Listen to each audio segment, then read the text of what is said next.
so pretty. If they sound half as good as they look, it'll be great.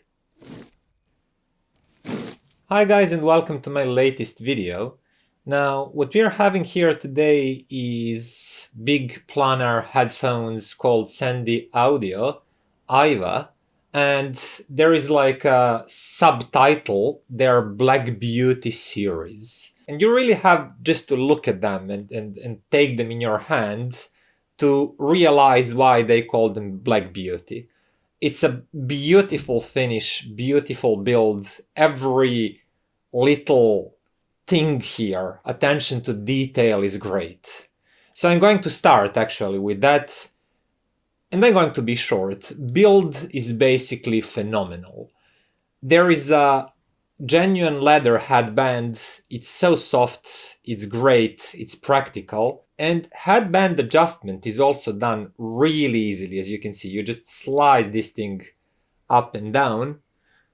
When it comes to comfort, these are really great too. They have just enough of clamping force to be securely fitted on your head, so if you move around, if you really take them outside, no matter what you do, they'll stay firmly and securely on your head.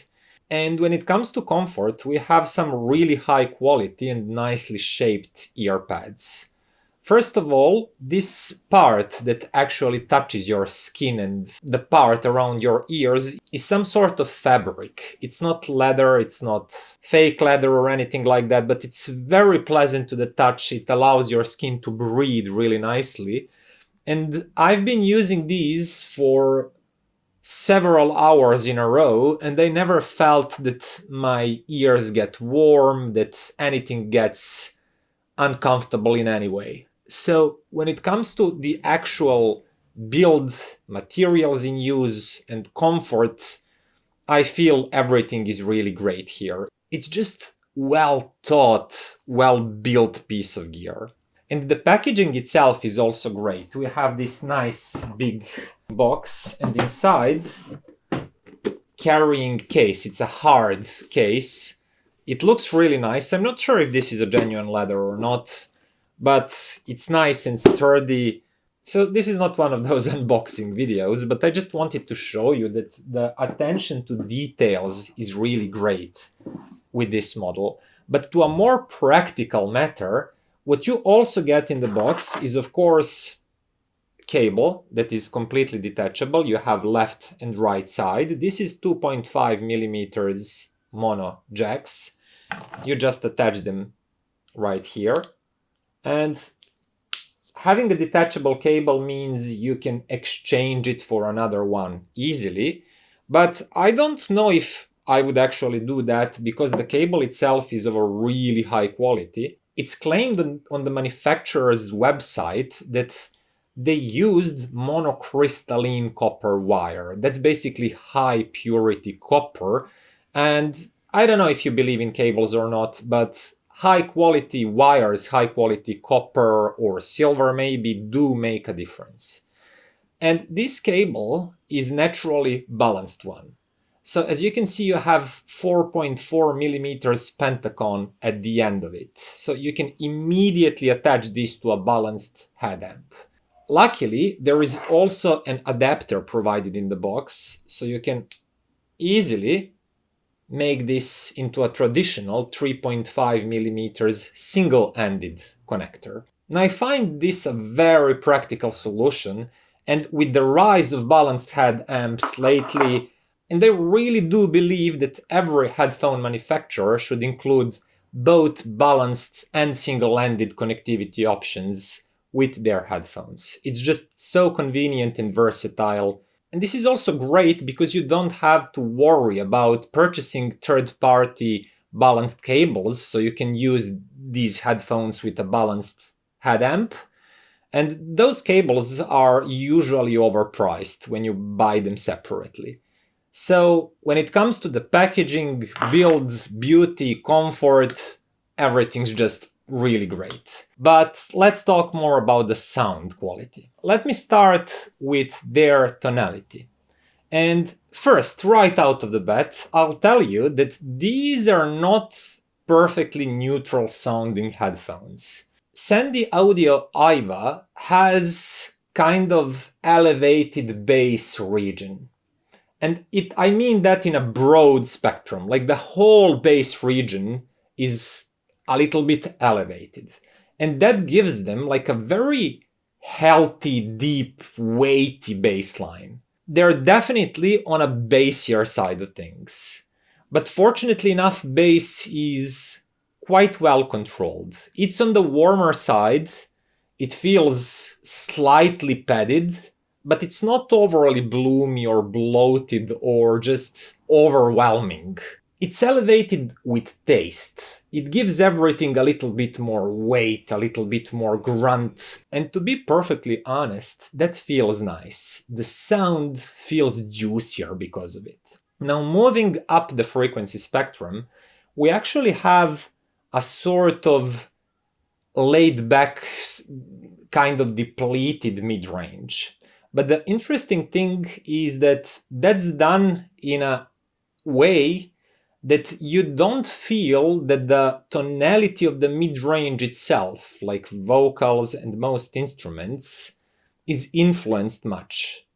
I don't feel that, for example, a lot of headphones, they deplete lower mid-range while they are emphasizing higher mid-range at the same time, which skews the tonality to something that's overly sharp, for example, and bitey and clawy.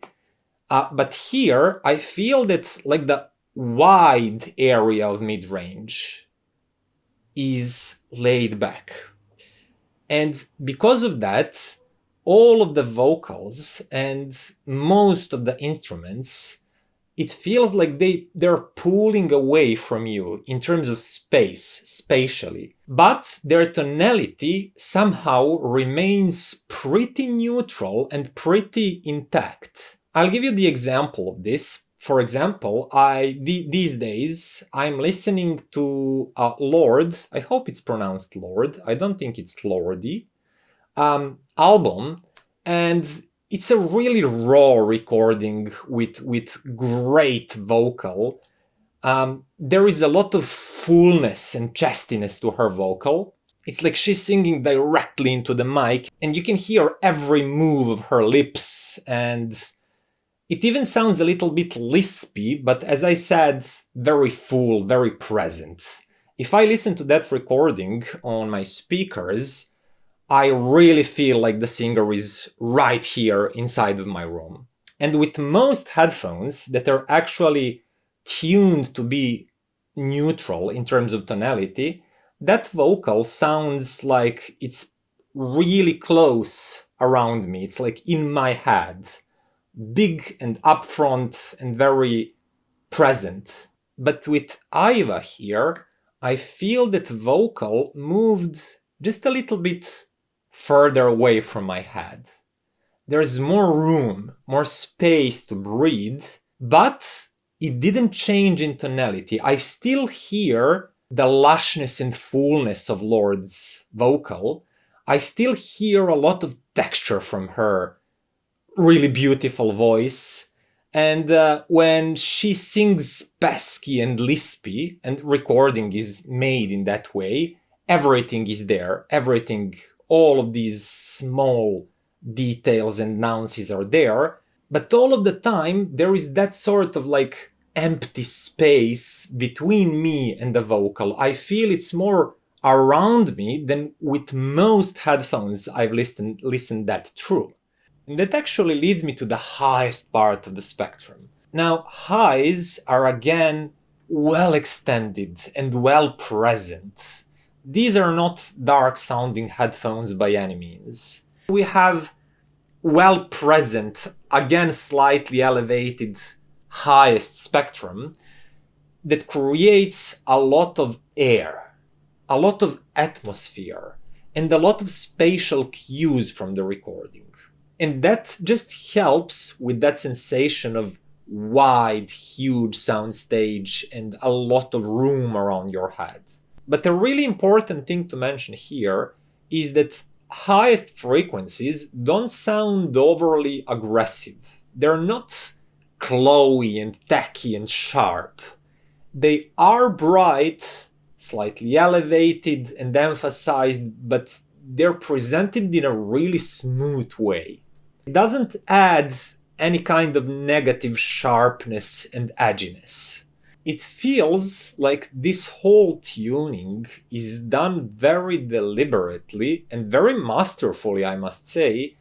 So the soundstage of the headphones, and headphones usually naturally don't have like huge soundstage. If we have pretty linear frequency response, then we'll usually have pretty intimate sound, because all of that lower mid-range brings something that's like body to the tone. And because headphones are located just over our ears, then vocals and most instruments will sound very intimate, very close to us and to our head.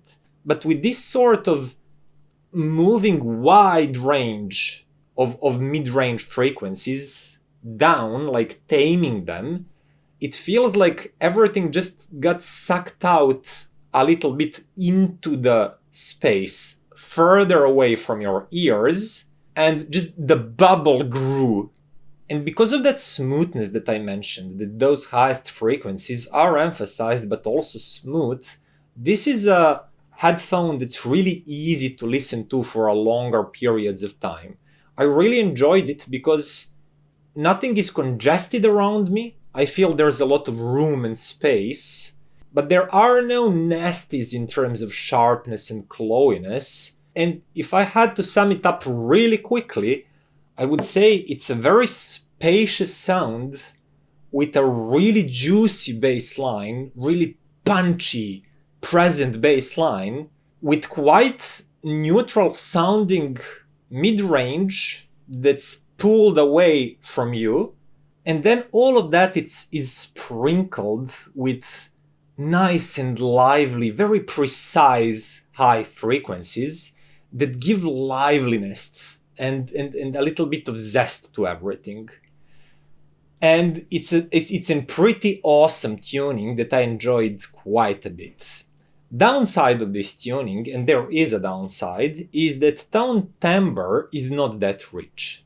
So if you focus on, for example, let's say a guitar, and one of my favorite artists, for example, is Mark Knopfler. It's a singer and lead guitar player from Dire Straits.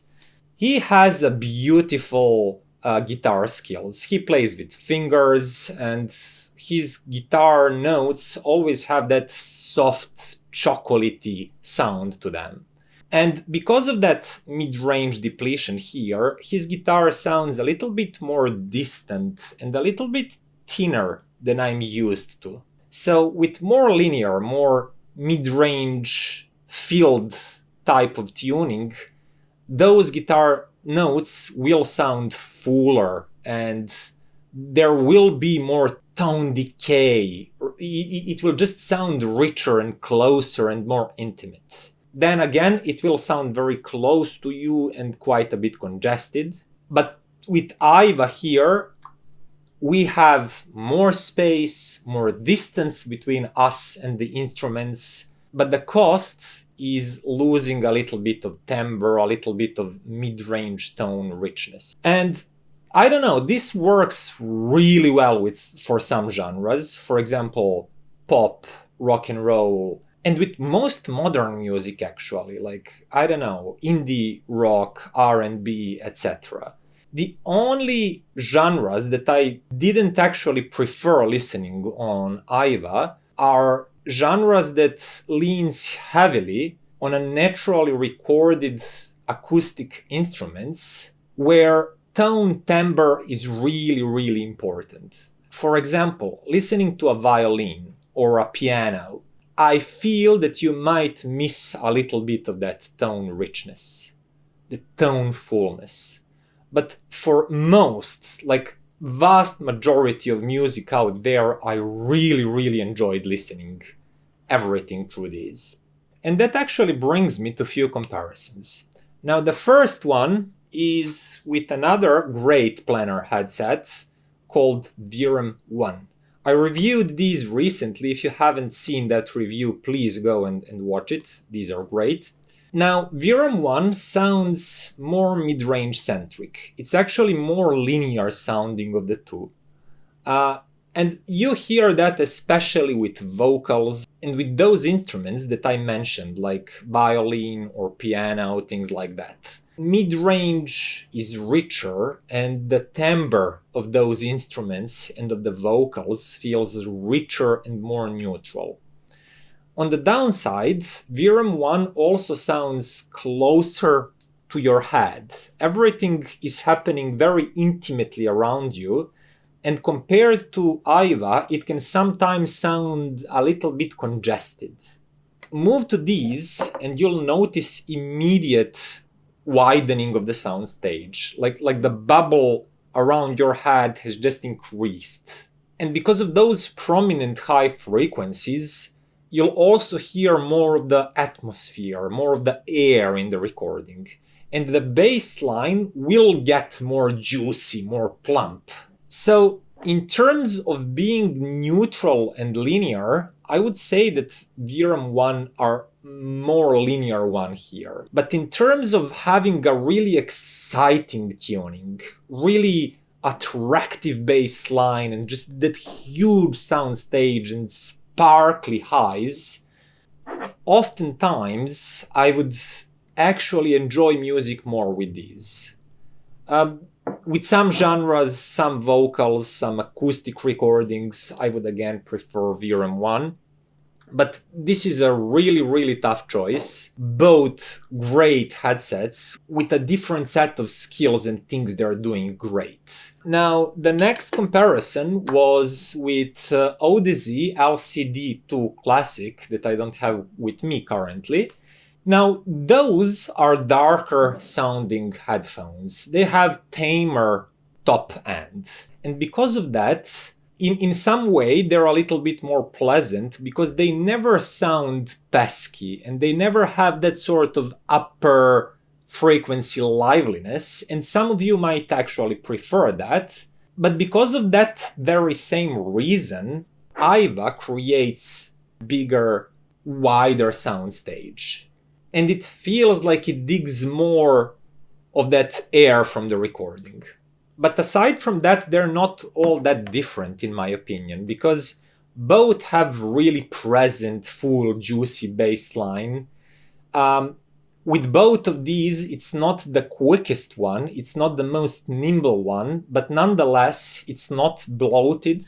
Mid-range is again very similarly recessed in both of Sandy Audio iiWi and LCD2 Classic. And there is a sense of that space of vocals being more outside of your head with both of these. But probably the biggest difference, in my opinion, is in that highest spectrum where LCD2 Classics are more tame, creating like darker tone. And finally, I wanted to mention a little bit about pairing. Now, these are not all that difficult to pair. Just avoid overly bright sounding amps and sources, because you don't want to excite this upper part even more than it already is. Anything sounding neutral or a little bit darker and sweeter will sound great with Sandy Audio. Also, when it comes to power and to like price range of sources you can pair it with, it's not that demanding at all. So for example, I had really nice results even with this small Hidizs S9 Pro dongle. When I was actually going outside, I just hooked this up to my phone. I hooked these to this dongle. Admittedly, I had to crank the volume up quite a bit, but the overall control and level of details and again soundstage was really, really nice. So these are not headphones that will scrutinize you because you have not so expensive or high-endish source. Of course, moving to something a little bit more powerful with a little bit more control, for example, like topping EX5 here, or topping stack. D30 Pro, A30 Pro gave more grunt, more control. Bassline became even punchier, tidier. Just control was better overall, and just dynamics and snappiness improved. And I also tried them with really nice tube amp, Auris, Euterpe, or something like that. I'm really not sure how to pronounce that. But it's a really good high quality tube amp. It has that sort of tubey sound, clean but sweet in a way, and again, expectedly, these worked great with that amp. The sound was really, really involving. I enjoyed that so much. Unfortunately, I don't have that Auris amp with me. It was my friend's. But the important thing to remember here is that these are not all that source demanding. They scale well. You feed them with better DAC and amp, and they will reward you with better layering, with more control and more drive. But if you had a modest source, they will still provide a really, really decent experience. Now that would be all for today, guys. If you liked the video, you know the drill. Click that button, share it with your friends, subscribe, and stay tuned for more interesting reviews. For example, like this one, topping EX5 DAC/headphone amp, coming really soon. I think this will be my next review. Not completely sure, but I hope in a few days. So, until next time, see you. Bye.